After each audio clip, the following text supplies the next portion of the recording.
This is the coat color genetics we're talking about here, and I'm a Frenchy person, so this absolutely pertains to French Bulldogs, but I think it's going to occur across the board to other breeds too, but I mean, again, I'm not 100% certain about all these other breeds in terms of exactly how their coat colors work. But in Frenchies, the one color that I try to avoid is brindle. And I'm going to get lots of people going to complain. They're going to say, well, they see lots of brindle dogs in the show rig, and absolutely correct, you do. The brindle is a dominant color. There are probably as many brindle Frenches out there as all the other colors combined.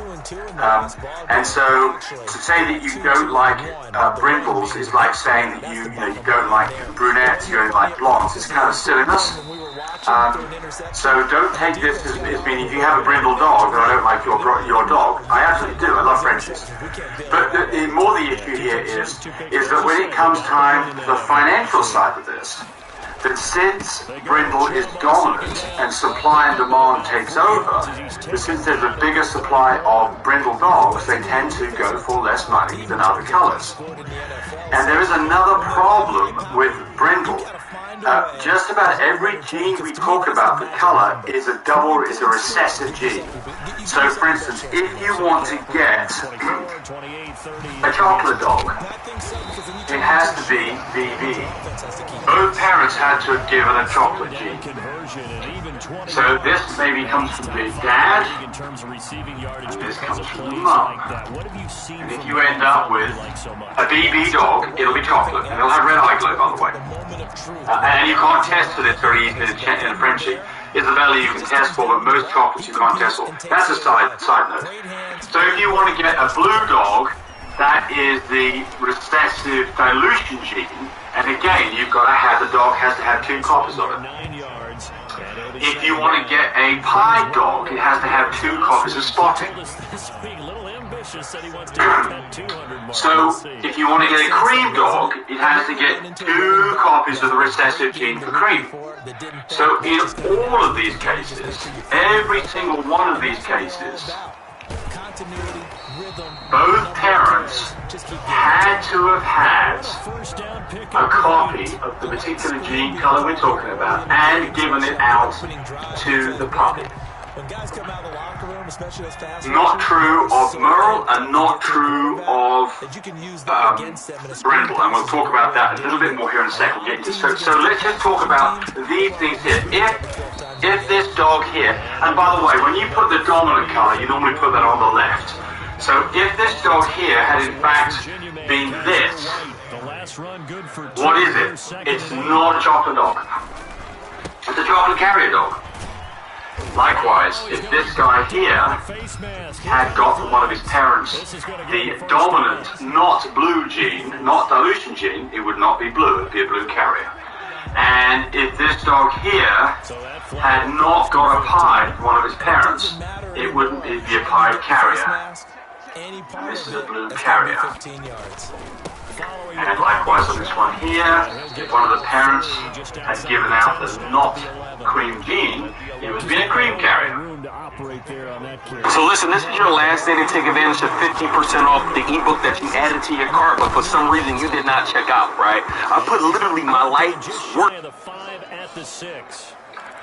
And in all these cases, these dogs can then be bred back to, since they carry 1 copy in each case, can be bred back to another dog that is a blue or a chocolate or a pied or a cream carrier and produce cream dogs. And just to show you that really quickly, we're going to go back to a Punnett square. We're going to take 2 dogs.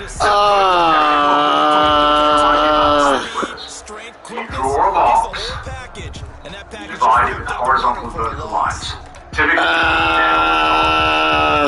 and we'll pretend he is not a cream, but a cream carrier. And Mum, who is also not a cream, but a cream carrier. So this is a puppy that was produced here. Here they are. What would they produce? Well, they produce a dog that is absolutely not creamed, can never produce cream puppies. And they produce a dog that is a cream carrier and a dog that is a cream carrier. And then they produce in this square here, there it is, that is a cream dog. And remember, each one of these squares represents 25% of what you're going to get. So, you would get 1/4 that have nothing to do with cream at all. You get 1/4 or 25% who are cream dogs, and you would get 1/4 plus 1/4 equals a half that are cream coats. Okay. So now we're going to look at what happens. Let's find my alcohol one. What happens when we start talking about two different genes for color? And that is going to be brindle and merle. So brindle is a dominant gene. It only takes a single copy for it to show up in the coat of a dog. Remember, all those colors that I showed you there, blue, chocolate, cream, and pied, all take a copy from each parent for it to show up. But brindle, the numbers a week ago for Cook. 12 carries, and not 69 yards, and a touchdown. that dog right there only has a single copy of brindle, but it will be brindle in its fur. Now, how brindle will it be? Who knows? It could look like a tiger with a single copy. It might hardly show any brindle at all. In fact, you might be very hard-pressed to realize that that actually is a brindle dog. Typically, in dogs that hardly show any brindle at all, you'll see it on their flank. That's the place you'll see it. It's on their butt area, on the side of their hip, maybe. You might see a little area with a little bit of striping. What is brindling, by the way? Brindling is, should have started with that. Brindling is striping that occurs in the fur. So basically, you get a hair shaft. Here's a hair shaft magnified like crazy. Here's a hair shaft on a dog. And what happens is it gets bandage on the hair shaft. And that can be a reverse brindle, where this might be a lighter color. Normally it's a darker color. It's a background color with a darker brindling. But what you'll see is when all these hairs are all together, you'll see basically a modeling of the color, a striping effect in the area where the brindling shows up. And that's the thing that I personally try to avoid at all costs. Don't want it. And so my customers mostly, they'll come to me and they'll say, well, how do I avoid brindling? I don't want any brindle dogs. Well, if your dog has a single copy of brindle, guess what? Every 50% of the offspring, unfortunately, are going to get brindle from that dog. So I'm going to pretend this is the female. I'm going to pretend that this is the male. So this is one of my dogs over here. My dogs are going to be not brindle. And remember, a single copy like this shows up as brindle. This is the problem. So we do a punch square, what do we get? So we put those two dogs together. We put the male on top, okay, and not brindle, not brindle. The mum on the side has got brindle and one copy only. What do we get? We get right here a brindle dog, and right here a brindle dog, and right here not brindle dog, and right here not brindle dog. So what do we get? We get half the dogs are not brindle. 17 more yards. Hands up! Hands up! Hands up! Hands up! Hands up! Hands up! No! What the fuck? Third of the field. That'll bring up And second down. half the dogs are brindle. There we go. So, if you've got a single copy of brindle in the female, in either of the dogs you're mating and none in the other, unfortunately, half your dogs are going to show brindle. That's just the nature of it. If it's worse, and this dog actually has two copies of brindle, two copies, then you are even worse off, because every dog now gets a copy of brindle. Every single dog in the litter, guaranteed, will be brindle. Will have a brindle gene, and it's probably going to show it. Every single puppy. Let's go one more example. Let's go back to the original example. We had this dog with a single copy of brindle. Now we're going to take the male with a single copy of brindle. What happens now? So this is an N. This is a B. And what happens now? So the answer now is that this is KBKB, that is a brindle dog. In fact, a double brindle dog. KBKM, that's a brindle dog. KBKN, that's a brindle dog, and KNKN, there it is. You get one dog out of 4. A quarter of the dogs don't have any brindle, and the other 3/4 have either 2 copies of brindle or 1 copy of brindle. You've really got brindle on that. You'll have brindle all over the place. So, what's the first thing you do if you have a brindle dog? So the very first thing you do is you choose a mate that doesn't have brindle. So that's your first line of defense. The first line is to say, hey, I'm going to breed my brindle dog to a non-brindle dog. Half the puppies won't have brindle. I escaped it in half the litter. By the way, these are all averages. These are not definitive. You're going to get exactly 2 brindles in a litter of 4, 2 brindles and 2 not brindles. It's like how many girls you're going to get in a litter. For a litter of 4, you expect to get 2 boys and 2 girls, but you might get 4 girls and no boys and vice versa. So this is statistical in nature. But overall, of all the dogs that are produced, half of them are going to be not brindle, and half are going to have a copy brindle if you put those together. So, there are some things that we can do to basically mask the brindling. So one thing is if you can produce a dog that is EE, cream. Cream covers everything. So even though the dog may also have 2 copies of brindle, be brindled up like crazy. Cream's like white paint. It completely covers it. You do not see the brindle at all. Though it is a brindle dog, you don't see it. So that's one process. That's one to do. If your dog has a copy of... By the way, if your dog is a cream dog, and you haven't done a DNA test, or you don't know about the parents, that dog could have, very likely has brindle in there. You just don't see it. So again, cream dogs don't show other colors like blues or chocolates. They are cream dogs. In fact, a cream dog that's blue, it's called a blue covered in cream. A chocolate dog that is also cream is a chocolate covered in cream or a champagne. And a lilac dog, which is both a blue and a chocolate dog that is covered in cream, is called a platinum. And all 3 of those dogs will not show a coat color out of anything but cream. There will be some differences in their eye colors, and they'll do some dilution on their eyes, so you will see some differences there. Maybe some nose and some nose pad colors too. But their fur will be cream. So that's one way. You've got a brindle dog, and you have a copy of cream present. If you've got a dog that is this, it's got a copy of cream, then breed back to another cream dog, because half the litter will be cream. So if you had 4 dogs, puppies, let's just do this. We're gonna marry together. So let's just look at cream for a second. We're going to marry together a dog that has a copy of cream and it's got 1 copy of brindle. And we're going to marry that to another dog that is cream, and has no brindle. What do we get? Okay, well looking at this, just like before, we know we'll get half brindles. Finish your mid-fade without pausing. Try YouTube Premium on us in style uninterrupted. Need something? Download the app and GoPup will deliver it fast. Get the fuck. That was a hell of a kick. And we'll get half cream. So 50-50. Not what we wanted.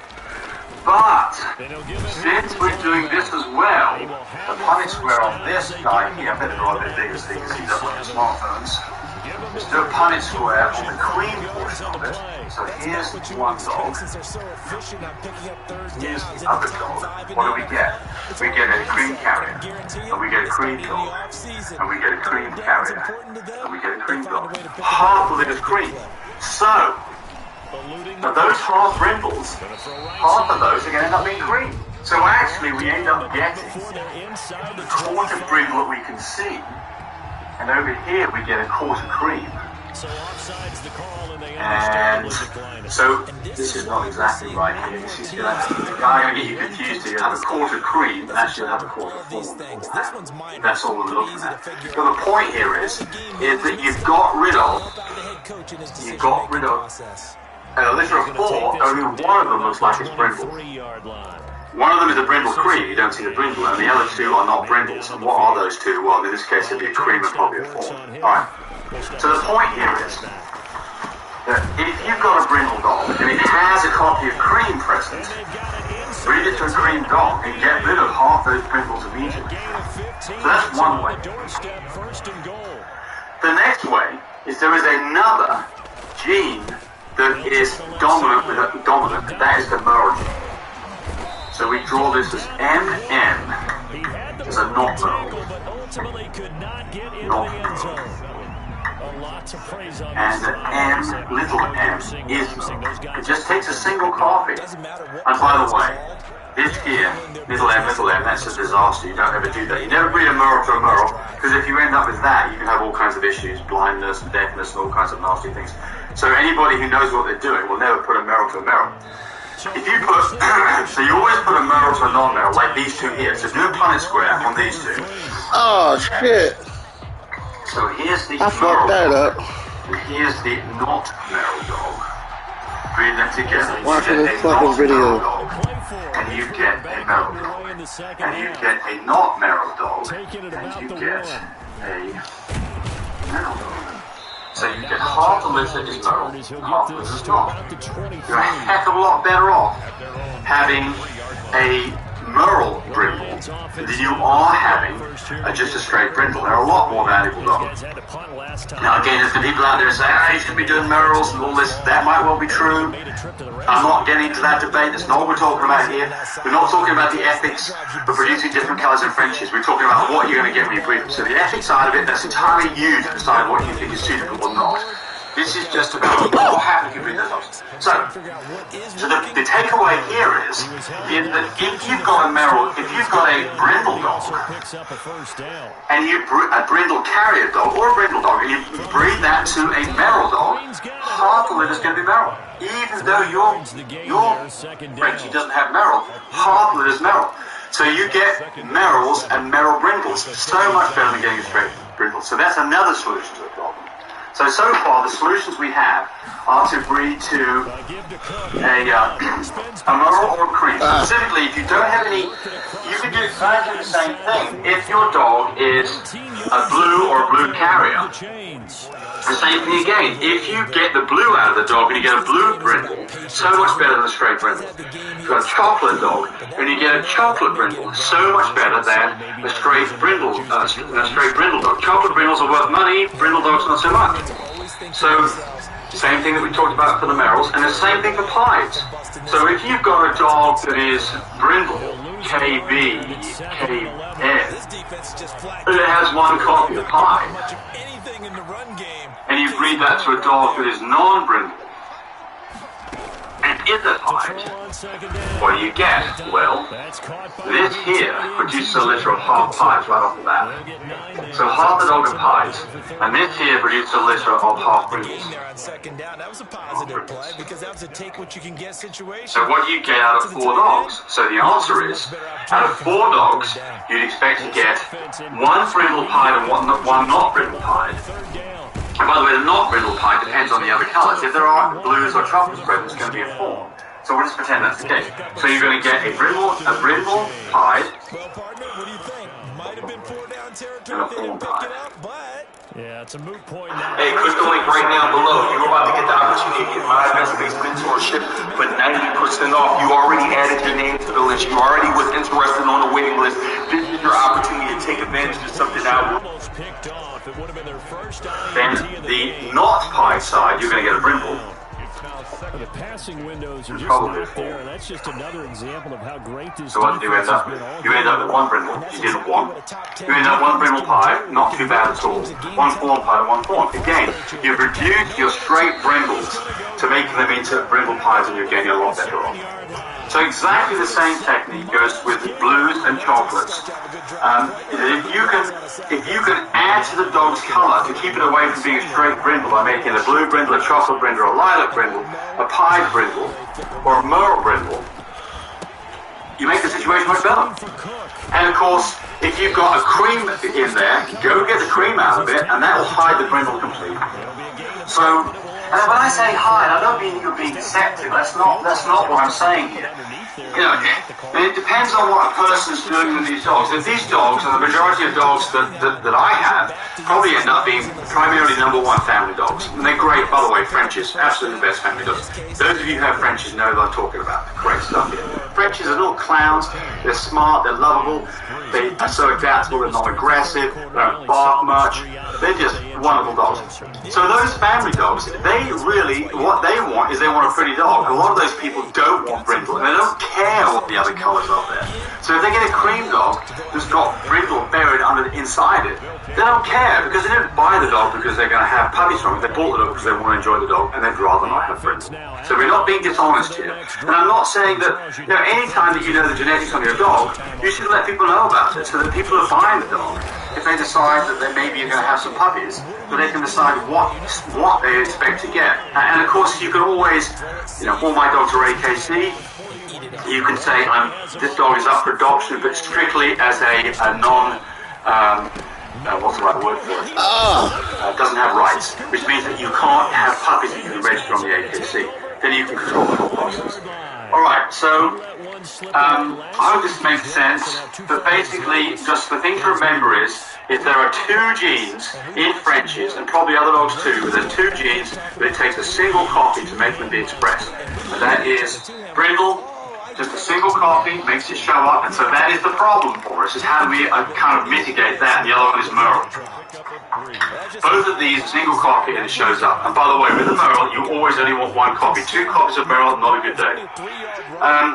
So apply for myself right here at the end. So we have 17 AKC registered, active, proven stud dogs. We have this product called Shipmate that we use to ship steam all over the United States. We can get it to you, collect in the afternoon, get it to you the next morning after about maybe 17 hours of trip at the most. I don't know where I'm at now, 3,200 consecutive shipments without a failure in semen. This is a fantastic product. We patented it. We built this, developed this, patented it. This thing here absolutely makes a difference between me being able to get dogs pregnant anywhere in the world. So if you have a dog that you want to get pregnant and you're not sure about what your options are, give me a call. You don't have to use my dogs, but I'll help you in any way that I can deciding what you'll get. And I'm going to suggest some of my dogs to you as well. But again, you're not obligated to use any of my dogs. Appreciate you watching my videos. www.lovemypups.com. Then the products that we sell at www.mybreedersupply. And be kind to your dogs. Bye. There's a new way to raise your FICO score instantly. Now you can add your Netflix, Hulu, HBO, or Disney Plus payments and get credit for the bills you're already paying. Download the Experian app now. Throwing is McDonald. The quick slant caught. And he takes this one. Check this out. I'm going to show you how I afforded this car. Okay, you ready? All right, $118 for car insurance. And the Lions able to get this back within a touchdown.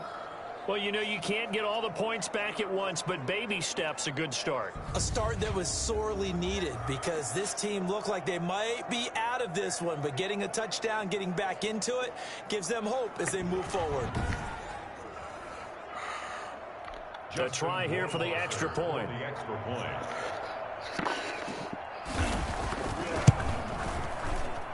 And he puts it through there within 3. It's 13-10. The drive summary that time, 5 plays. And the end result, a Detroit touchdown.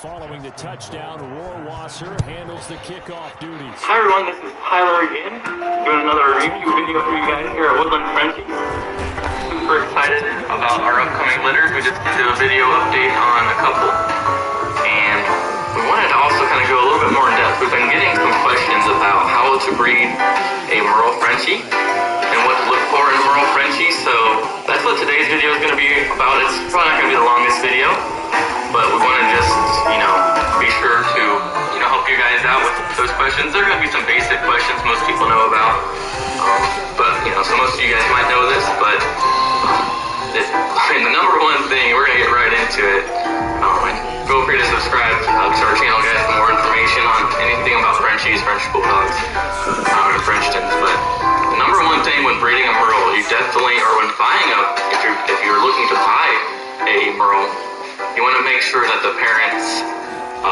one parent needs to carry the Merle gene, the other one should have no Merle in its genetics at all. So with this one here, this is actually Macy. The mom is a Boston Terrier, and she has no Merle, and this is a Frenchton, and this goes for Frenchtons, for Bulldogs, any breed. So the mom is a French or a Boston. She has no Merle whatsoever in her, and then the dad is a Merle. So with this pup, that's very important. So to look for that first off, saying you're buying a puppy, or if you're looking to breed. And the biggest reason for that, guys, is that the Merle gene, when breeding those two together, can cause issues, whether it is blindness, whether it's trachea, whether it's just some type of genetic disorder. When those two recessive genes come together, it just can cause problems. So it's very important that when buying a puppy or when breeding a puppy, that you make sure the one parent, even if you have to look at, you have to know definitely your linealogy, or for sure color test the parents if you don't know. So even like you might have a male and a female, they don't show any Merle whatsoever, but they could have, one copy Merle, one copy not. So it's probably unlikely, but let's just say both parents, don't show any Merle as far as, on their actual fur coat. They still could carry one copy. If both parents carry one copy, obviously not all the puppies that they would have are gonna, both copies gonna go toward a puppy, but you could actually have both copies go together and produce a puppy with both that would carry both Merles. So that's something to watch for. But as far as like getting certain colors for Merles, so there's blue Merles, there's fawn Merles, there's chocolate Merles, there's lilac Merles. I mean, pretty much all the colors can get Merles, so you just kind of have to, let's just say if the dad is a blue Merle, you're more likely to get a blue Merle coat on the puppy, especially if the mom is blue or chocolate. Those would definitely create a blue Merle. If you're gonna get a chocolate Merle, the mom or dad for sure has to carry chocolate to get that.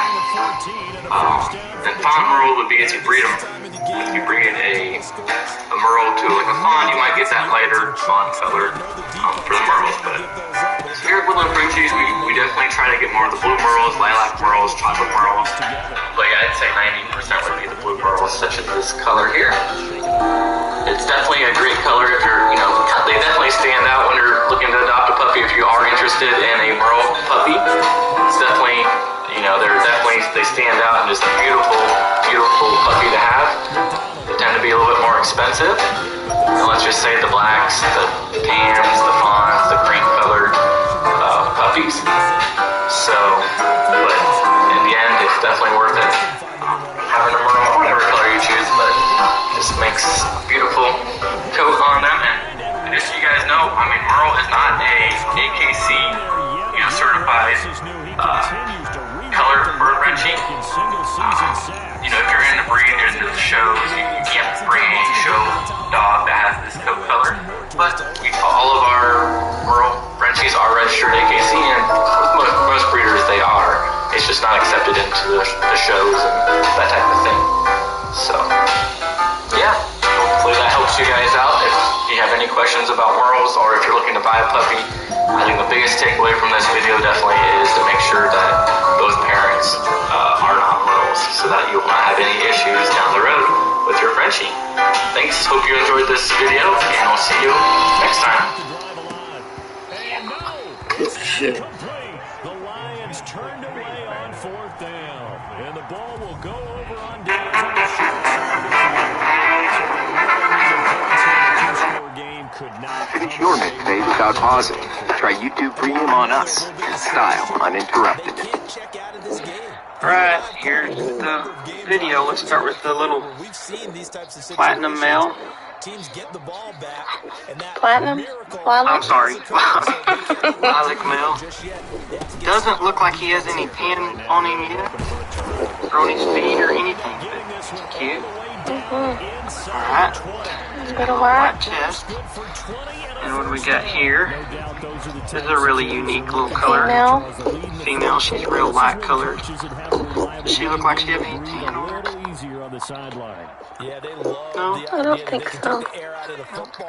Maybe a little bit. Yeah, maybe. We'll see. Alright, good Kind morning. of hard to tell. Alright. We've got this little girl. She's pretty cool. She's curled up. Painted up real pretty. Painted, yeah. She's got some tan points, She's I got think. some tan points. Face. I think that's going to be so cute. Yeah, good little hand eyebrow there. And here's our, what you call it, tweed. There it is.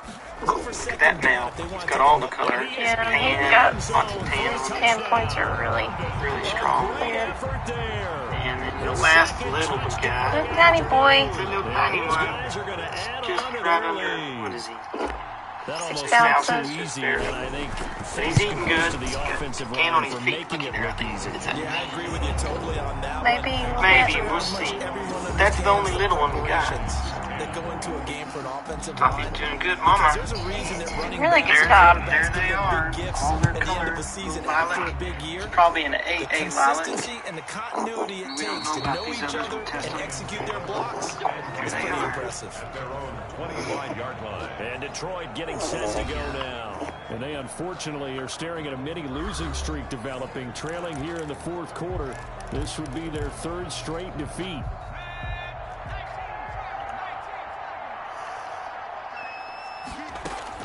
On 1st and 10, McDonald, he'll get this one to Galladay. And they'll get him down after a pickup of 8, 2nd and 2. A good pickup there, 8 yards on the first down completion. That's just his second catch of the game. They wanted to keep him silent. They have kept him silent. Defensive football 101. Don't let the best player on offense beat you. Take him out of the game, and they've done a great job of doing that. Okay, so you're craving pizza, so how do you get it? You could use a fancy big chain app, but the pizza will taste like cardboard, so that brings us to option 2, delivery apps. They seem great, but then they out on their feet. Hey everybody, James with my pups, my British Fly. So I thought I'd do a video on a kind of a real live conversation with a customer about potential stud services. So I'm going to start off by reading you this. This was the first contact that Cressell Davis made with me through actually email. He said, "Hi James, my name is Cressell. I've been following on YouTube for some time now. I want to thank you for all of the information you've given me. You're welcome." And he says, "My wife and I decided we'd like to have a litter of puppies from a Frenchie that we've got as we've given as a gift a year ago. So they've had this girl for over a year now. And they want to get my opinion on what would be a great match for Cinnamon." And he has attached both a picture of her along with her coat color results. Great, this makes my life a lot easier because now I've got a really clear idea about what this girl can produce. And so I can ask some pertinent questions to try to help him decide what makes sense. So we'll start off by showing you a picture of her. So there she is. And you can see that she is a fawn-pied Frenchie. And I think there's another picture. Good job. There she is, another picture of her there. Okay, so you can see, now, I want to point something out here. She's obviously a pied. She's got some freckling on her body. She does not have a lot of color on her ears. So that's something that kind of makes me think a little bit about what's called an extreme pied. So I'm going to get rid of that picture. Now you're going to see my ugly face. All right, so he sent me as well the DNA on this dog. And the DNA on this dog is Big D, Big D. Does not have any copy of chocolate of blue dilution gene. The dog is EM. And that is Black Mask, has one copy of Black Mask, and has one copy of Not Cream. That is interesting, because this is the result of UC Davis. And I suspect that what they mean is that this dog actually actually has one copy of, so this is the way I think it should be drawn. This dog has one copy of Black Mask, one not Black Mask, one copy of not cream, probably one copy of cream. So we're just going to write this down. This may be incorrect, because it's not clear on the DNA report, but I suspect this dog is in fact one copy of cream. The dog is KN, does not have brindle, and is AT-AT, which means that it's a fawn, which of course we can see that. I'm going uphill here. I hate it when I do that. I hate it when I draw these things. I've got to learn to draw this stuff properly. KN. AT-AT. And SS. He's got two copies of the pied. Right. So what we have here is we have a fawn pied, doesn't carry blue, may carry a copy of cream, does not carry brindle. I already knew about the brindle because fawn dogs don't have brindle, so because it's AT-AT, it looks fawn, we knew it would be AT-AT, we knew it wouldn't have brindle. But that's great. Okay. So then the question is, so here's how the conversation goes. Okay, so Cressel, what's your plan here? Are you wanting puppies that you're going to give to family members? Are you raising puppies because you want to have some more puppies for maybe do some more breeding yourself? Do you want to sell the puppies? And so the answer for him was, which in most cases is, well, I'd like to sell some puppies, and I'd like to have fun with it with the kids. But I mean, there is a financial element to this, so, you know, dollars do matter. And I would probably, if I have a really pretty girl, I'd probably keep her and maybe continue to do it another time. All right, very good. So what goes through my mind then is, let's look at the girl. So this is how I'm going to classify her.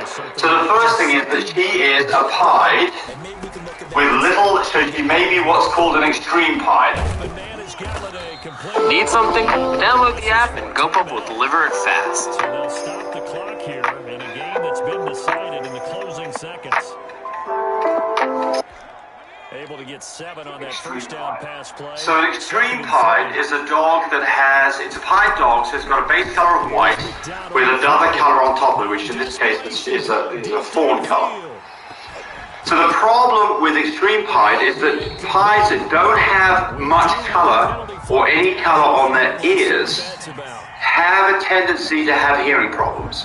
Now, he's not saying that his girl has any hearing problems, and she might have, limited hearing, but it's obviously not affecting her because they don't know about it. So if he lives a normal, healthy life, that's great.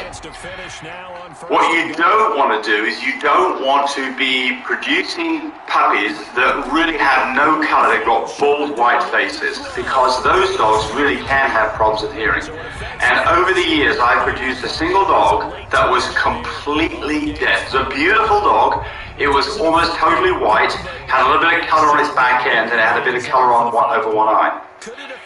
I didn't even realize the dog was deaf because it was evidence of the litter mates. But the moment that dog was by itself, or sleeping by itself, I would come up on that dog and it would be asleep, and I could be making all kinds of noise in the kitchen, and the dog would just be dead to the world. It wouldn't move a muscle until I went up there and touched the dog, and then that dog would just move all of a sudden, wake up and be a happy, normal Frenchie.